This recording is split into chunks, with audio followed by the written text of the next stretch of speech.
Hi, everyone, and welcome. My name is Matt Maglin. I'm the executive director at Maverick, and today we're trying something new. I am always looking for new and creative ways to engage and communicate with our supporters and our members and our donors. And emails and Facebook posts and Twitter posts are highly effective. But I think there is a lot of added value in being able to do a video like this where we can communicate directly with you and where we can bring guests on and chat and have great conversations about federal politics out west. And so today I've got a few things that I want to talk to you about, and then I want to bring on Jay Hill, the interim leader of the Maverick Party. And we have a wonderful conversation planned, and I really look forward to having that conversation with Jay in a couple minutes. Before we do that, like I said, there's a couple things I want to talk about, and the first thing is probably the most serious and most important, and that is that I and the whole party, we really owe a huge percentage of our members a sincere apology. We discovered an IT glitch a couple days ago where new members that were going to our website and buying memberships were not receiving the welcome email that they were intended to receive. An email that contains a little bit of information about the party, some kind words from Jay, and of course links to our website and our social media, and explains how people can, with through those links, can follow along and see what's going on with the party. When I think of somebody going to our website, clicking the membership button, opening their wallet, and spending their hard-earned money, and then getting nothing for acknowledgement other than a credit card charge, it's completely gut-wrenching to me, and it's totally unacceptable. And so please accept my sincere apologies on behalf of the party, and know that this has been fixed. And going forward, if your family member or your friend or your neighbor gets a membership, they will get the acknowledgement that frankly they deserve, and they'll be getting the welcome emails that have always been intended to go out. And so in addition to that, this morning I sent out a mass email to all of our membership, and that email contains Jay's welcome note that all of you were intended to get, and many of you did not get when you purchased memberships. Please again accept my sincere apologies, and know that we do value every supporter and every member. This is a grassroots movement. It always has been. And our membership is our most valuable resource. And so I hope that through correcting it and sending you all that welcome letter that you were intended to get, and I hope you agree that later is better than never, but I hope we've built back a little bit of the trust that we may have lost, and we can continue to improve and to treat you better as members going forward. The other thing I wanted to talk about is sort of on the membership topic as well. We've added a feature to the website. So if you go to maverickparty.ca now, in the top left corner, you'll see a button that says Member Portal. And this is a feature that we've wanted to add for a long time. And so I'm really excited that it's finally here. When you click that, you'll have to register or click sign in the first time and register the same email that you used when you purchased your membership. And that'll link this portal to your existing membership. You'll be able to see your membership status, the expiry date. You'll be able to renew that membership when it comes up for expiry. And in the future, we'll add other features to this portal, such as tracking your own donations. And then you can also use that portal to update your personal information. So if you're moving around the country and want to let your local EDA for the Maverick Party know where to find you, you can go in there and update whatever personal information you'd like to update. So that's really great, and I'm really excited that it's finally on the website. The most important part, you can hit the print my membership button and print out your member card. And I know there are a lot of you that have reached out to us saying that you wish you had the ability to do that. And I'm excited to say that as of today, or as of about a week ago, you do have the ability to do that now. So please go check that out. And I'm excited that update is there. One last thing I wanted to mention is that, as you may or may not know, a young party like ours, we don't always get the coverage from mainstream media that I think we should get. And often the things that we would like the news to report on simply goes unreported. And that creates a pretty serious disconnect and a pretty serious disadvantage for us compared to the larger, more established political parties. And so what we've done is we've just eliminated the middleman. If you go to maverickparty.ca, there's a button up there now that says newsroom. And so we've given ourselves the ability to publish our own content as the Maverick Party. And so we can link radio shows, podcasts, YouTube videos, news articles, but most importantly, we can publish our own content that that we feel deserves being published on our webpage. So periodically, I'd suggest everybody, if you haven't, go check out that tab on the website, and you can go there once in a while and have a read and see what's new in Western federal politics. That's about it for updates for you. What I want to do is really get to the fun part and get Jay Hill on here. So I'm going to get Jay on the line, and I look forward to the conversation we're about to have with him.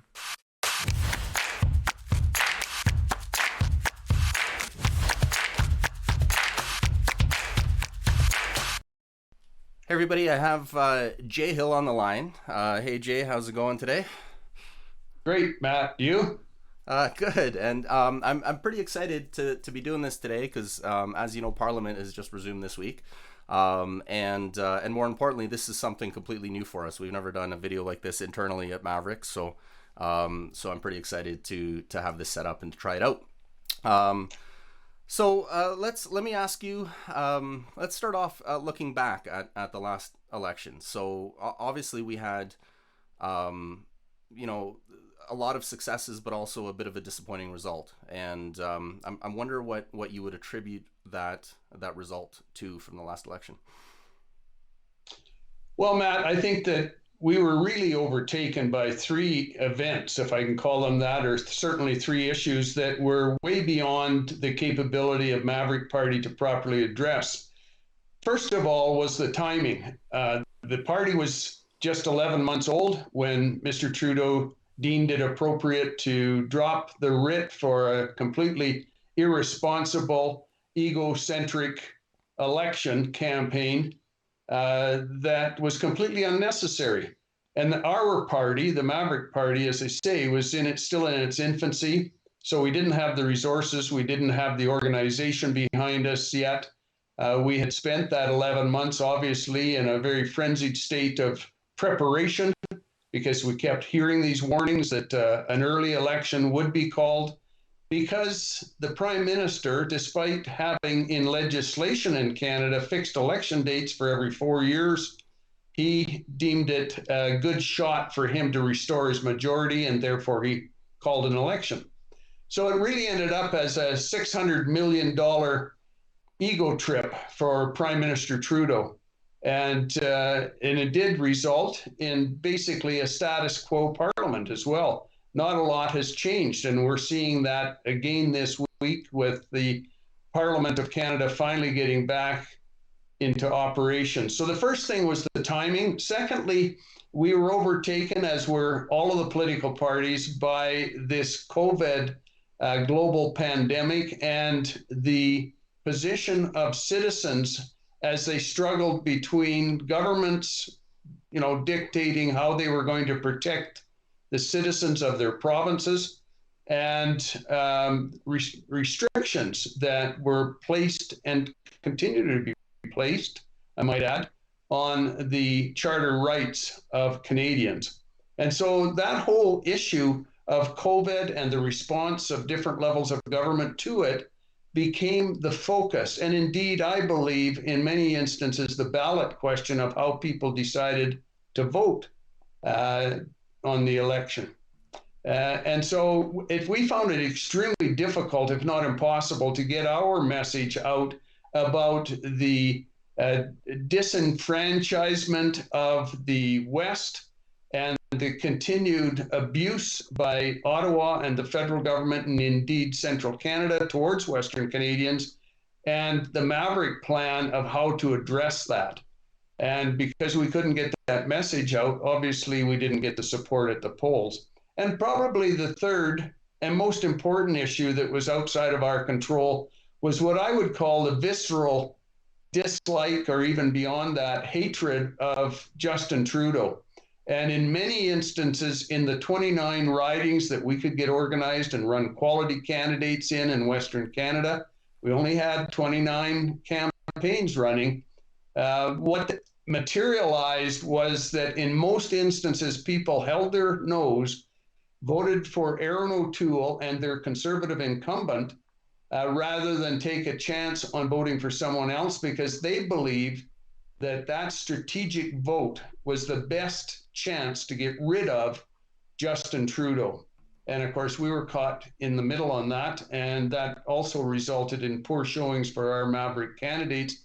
So, for all three of those reasons, Matt, I believe that in many instances, the number of votes that our Maverick candidates received was totally out of our own control and not representative of the good work and good job that they and the party did during that brief campaign in September. So let me follow up on that, Jay, because um, thinking about that, if it was truly a protest vote, not a protest vote, but people afraid of Justin Trudeau, and so you mentioned those people were, afraid to vote something other than conservative. So we have the same result now, and we've sent a whole whack of conservative MPs to Ottawa from the West, and Parliament resumes. So are these MPs, are they going to at least speak up for Western issues, or have they been? Because I haven't heard much of it at this point. And I fear we're running into an entirely new legislative session where, once again, the West's issues go on the back burner, and Aaron O'Toole, as the official opposition in his party, they just continue to focus on trying to gain votes in Ontario and Quebec. And once again, the West gets left behind. Well, you're 100% on the mark there, Matt. That's exactly what has been happening. It was happening before this unnecessary election in August and September, and it's certainly been happening again since. The fact of the matter is that Aaron O'Toole is clearly focused on taking the Conservative Party of Canada, I would argue, away from any form of conservatism, and trying to reformat the Conservative Party of Canada into liberal light. And people understand that. And if you're going to vote liberal, you might as well vote for the real thing, rather than some poor imitation. But Aaron O'Toole doesn't see the folly of this, and he continues to tell his Western MPs basically to shut up on hot button issues, or what he describes as hot button issue. What is a hot button issue? Well, it might be something that's recently been raised, which is that Quebec is extremely upset with the fact they might lose one member of parliament, as far as total numbers go, because of the recent censuses that have been done across the nation, that show that the people of Alberta are underrepresented, and we need and deserve and it's required under law, Canadian law, to add more members of parliament from Alberta and subtract one from Quebec. And yet Aaron O'Toole has clearly said to his members of parliament he doesn't want any Western MPs, any MPs, regardless of where they hail from, to voice an opinion on something like that. So once again, we see that Aaron O'Toole is trying to strictly appeal to Toronto and the suburbs of the Toronto area and Quebec, Montreal, Quebec City, and he doesn't want to do anything that might upset his chances of maybe gaining a few votes down there. And as you suggest, the West gets left out again on important issues. We haven't seen Western Conservative MPs express an opinion on the equalization referendum that Alberta just had in October, where 62% of Albertans said there's something really wrong with this equalization formula. We need to see that reworked, and we want it raised at the national level, and that's why they voted the way they did in a referendum. Well, our Conservative members of Parliament are mute on it. They're quiet, they're silent. And that's not why Westerners elected and in most cases re-elected these members of parliament to go to Ottawa and sit on their hands and have a piece of duct tape across their mouth. You know, this is absolutely the opposite to democracy when you elect people and they don't represent you out of fear they might alienate somebody on the far side of the country. Jay, when you mention Western MPs remaining silent on all these issues, it's a really deep problem and a big difference between Eastern Canada and Western Canada.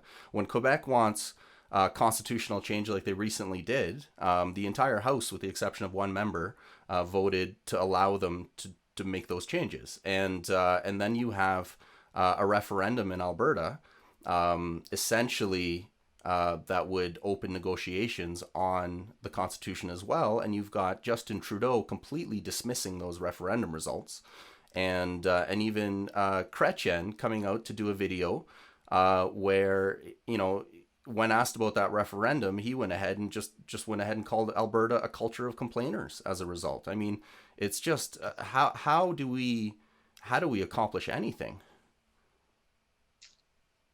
Well, Matt, I think that you've once again touched on a major issue and a major reason why the West constantly feels as second class citizens in their own country. And that is this constant double standard. As you said, as recently as May, the government of the province of Quebec said, okay, we want to see a couple of constitutional amendments to the Canadian Constitution, a constitution, I might add, that they've never signed. They're the only province of the 10 that has never signed our country's constitution, yet they want to make these changes. What were they? That the Constitution recognized French as the working language of the people of Quebec, not bilingualism as is laid out in the Constitution currently. And secondly, they wanted recognition that Quebec constitutes a nation within a nation. And as you say, this happened in May of this year. The House of Commons, the government of Canada capitulated instantly and said, oh, well, yeah, that's mostly ceremonial. No consideration for the fact that a lot of constitutional scholars were saying that this might bring special concessions in the future if the Constitution is changed to include this. But Prime Minister Trudeau, as expected, a member of Parliament from Montreal, very quickly acceded to these requests from Quebec. But when the Maverick Party, previous to that, had put forward in good faith suggestions for 5 constitutional amendments, which would address at least some of the sense of abuse that most prairie Westerners for sure, feel that is constantly being sent our way from Ottawa and central Canada. When we proposed constitutional amendments, dead silence, crickets, nothing. And when the province, as you suggest, put forward this proposal to amend the Constitution and remove the principle of equalization as a statement. We know that we can't unilaterally do that. Alberta knew that when the government put forward the referendum question, but it was to make a statement. And yet, quite the opposite reaction from everyone in central Canada and from our federal government, and worse. The members of parliament that represent Western Canada, supposedly represent Western Canada, not a word about this, whether they supported that effort or not. And so it's this double standard, constant double standard that feeds the sense that we are second-class citizens in our own country, that we're only there for central Canada, the old upper and lower Canada, Ontario and Quebec, to take advantage of this, what is perceived as a colony out west, and that they can do whatever the hell they want. And we'll just accept it. So what? And I might add to that, it's not just Alberta, Saskatchewan as well. Scott Moe very recently said that Saskatchewan's going to look for more autonomy, and they want the same sweet deal that Quebec has to be a nation within a nation. And we applauded him on it, or you did, and of course the mainstream media completely ridiculed him for an entire news cycle all week when he made that announcement. It's just the double standard is unreal. But what do we do going forward? The constitutional change is track A of Maverick Party's platform, and if there's no appetite for it, more autonomy and independence, I think, becomes a path forward where we don't need to ask for permission from the other provinces. So how do we move forward on that and put more focus on that second track in the Maverick Party platform?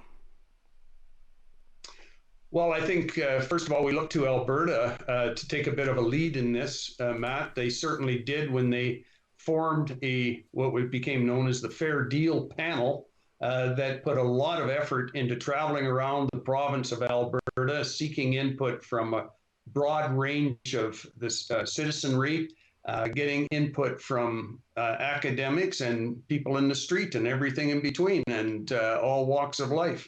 And I think that the recommendations that resulted from that exercise clearly show, as you're suggesting, that Alberta in this case, but all the other provinces certainly could do something similar and bring forward recommendations that result in legislation in the provincial legislatures that result in changes to federal provincial programs that we can do unilaterally that are within the responsibilities and the power of provincial governments to do. And so whether it's in the area of, as Quebec has done, replace the pension plan that we see in Canada, the CPP, replace it with something that's better for Western provinces. Whether it's to do all we can unilaterally to amend how we're taxed so that we send less money to Ottawa for them to dole out to other so-called have-not provinces. So areas of pension, taxes, policing, immigration, all areas, I might add, that Quebec over decades has carved out a very unique relationship between the province of Quebec and Ottawa. And what Maverick is suggesting, we're fully supportive of that. We believe that we should be moving as expeditiously as possible in those areas where we can unilaterally change our relationship with Ottawa using the Quebec situation as a model. And that's why we applaud the recent statements by Premier Moe in Saskatchewan as a necessary step in that regard. We don't see any reason why, as he said, that if Quebec can unilaterally get a change to the Constitution to refer to that province as a nation within a nation, why can't any province? And for them to, and the national media, as you're suggesting, to ridicule him for that, again, just as with the equalization referendum and the results from that, it's Western premiers trying their best to make a statement that we're not going to take the status quo anymore. We're not going to accept the status quo. And we want changes made, and we're trying our best to draw attention to that and get the support of the people of Western Canada to move in that regard. I think it's really interesting that Western premiers are the ones that are making those statements and standing up for the people in their provinces. And as we discussed a lot earlier on this call, the Western MPs are not. They're just not doing their job, and so hopefully we move forward and we can send MPs to Ottawa that will actually do what they're supposed to do and stand up for their constituents. On that note, obviously we've got a leadership race that's about to get started, and I wanted to, because that frames how the party goes forward, and who that strong personality is that runs the party. So, do you want to give our members and our supporters an update on the leadership race? Certainly. We're pretty excited about this, Matt. The party, as you know, is just over a year old, but anomaly in this last election campaign in the sense that the leadership of the party, both myself and my deputy leader, Alan Kirpan from Saskatchewan, neither one of us were running in a riding seeking election to the House of Commons. Both of us have put in many, many years in politics and elected office, and we have come out of retirement to work with this party, build this party, hopefully build credibility for the party. But we never intended to be seek re-election to the House. So it was an odd type of situation. We've recognized that. I always intended to only be an interim leader. And so I've indicated to the governing council of Maverick that I am going to be stepping aside for a new leader and a fresh face, as it were, to the people of Western Canada. And so we've started that process. As per our party's constitution that was passed in August, we've kicked that off by forming a committee to consider and draft the rules that will govern this leadership race. They are working diligently on that now. Once they've completed their work here in the next week or so, the council will deliberate on those draft proposals and ultimately set in place the rules that will govern the operation of the upcoming leadership race. We hope to do that by the first week of December, have that made public, primarily via our website. And then come January, we will seek applicants to put their names forward to be screened, first of all, and then to conduct themselves according to the rules to run in a leadership race that will culminate with the new leader being announced on May 14th. Unlike some of the other parties, it's in our constitution that it will be one member, one vote. So there will be no goofy point system between ridings, regardless of membership. It'll be very simple, Matt. The rules as far as how the voting will take place have yet to be developed, but members can rest assured, or anybody that isn't a member yet, but is thinking about taking out a membership in Maverick, can rest assured that whether they're in Tuktoyaktuk or Winnipeg or Vancouver, every member gets one vote. Everyone is equal in this party.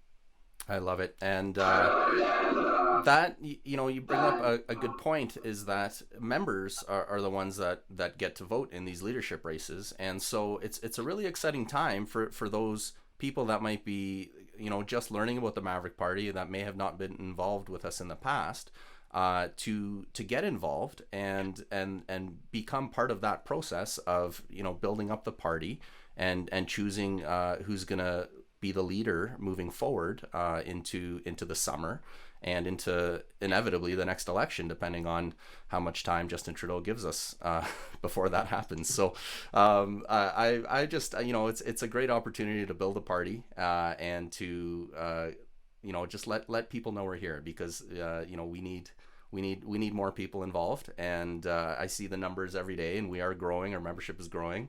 But I hope the leadership race drives a little bit more interest in Maverick into the spring. Well, I agree. One of the big challenges, as you know, as a candidate of record, having been one of our 29 candidates in the last election, our first election campaign, I would add, Matt, is that the single biggest challenge, and it really points to that first reason I gave for our poor showing, which was that we'd only been in existence for 11 months. The first big challenge for all our candidates running in the last campaign was, who is Maverick? What do they stand for? So many people had never heard of us before. They had never been directed to our website to check us out. Have a look at our mission statement, our twin track mission statement. Consider that regardless of what track, what we're advocating for is greater independence for Western Canada. There are various ways and various levels that independence can be taken to, which will ultimately be up to Westerners themselves to decide. But Maverick is 100% committed to greater autonomy, greater control of our own destiny. Not so much for the old people like myself, but for the future generations, the people that are young, that are still trying to raise their families, and for future generations to come after that. We believe so strongly in freedom, in that the fact is that Westerners have been used and abused by Central Canada since before Confederation, and it's time it stopped.